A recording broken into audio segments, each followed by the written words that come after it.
Father Peyton and Cardinal Suenens met recently for an interview. Since 1962, he has been the Cardinal Archbishop of Mechelen-Brussels in Belgium. In this capacity, he distinguished himself as one of the 4 moderators of the Vatican Council, and later as a member of its coordinating commission.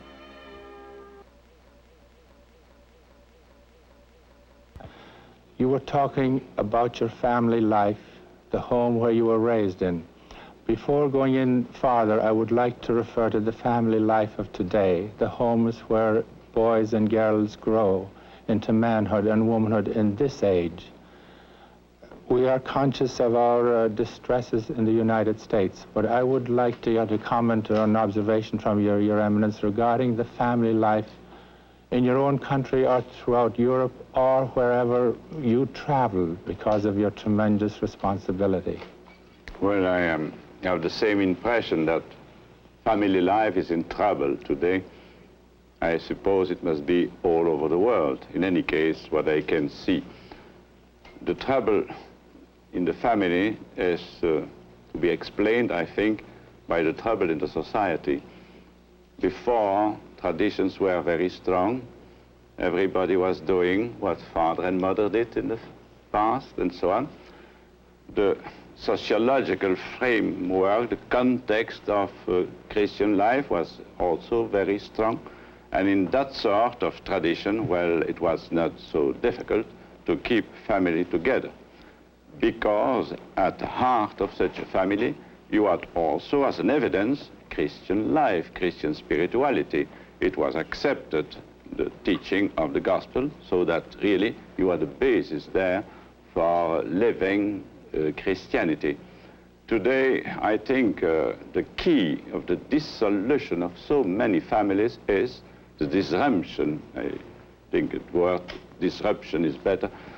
The key of that is that God is no more the heart of love between husband and wife. To make really love being love, we must put God in it, because God is love, is the strength of human love. And what is needed is not only that we should love each other with our own poor human heart. It's very weak, a human heart, and very changing, a human heart. So what is needed is that we should love each other, wife and husband, for instance, with the love of God himself, strengthening it, giving that sort of truth, fidelity. And as long as you have that there, well, you have strong families, you have really father, mother together, the children together, and once you take off that stone, that building stone, well, it's not wonder that you have destroyed families and such a lack of joy in so many families.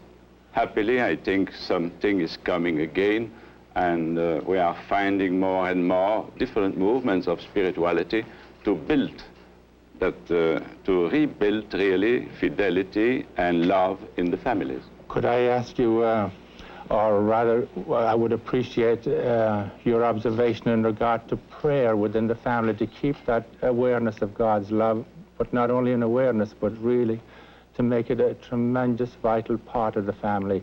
Prayer within the family. I would love a few comments from you on that. Well, I think it's really of importance that people should meet not only on the level of pure human relationship, but that in a family, everybody should be invited to share the depths of his own life, and not only praying together, but I should say sharing the effect of their prayers. When I have the occasion in different groups, well, we always spend a little moment to say, what do you feel? Let us read, for instance, together just a few lines of the gospel, and then react openly together. This is a way of praying, in sharing. It's a very profound way of praying. Another way, of course, is saying a rosary together like we do. I think that's also a way of bringing just people together on another level than daily life.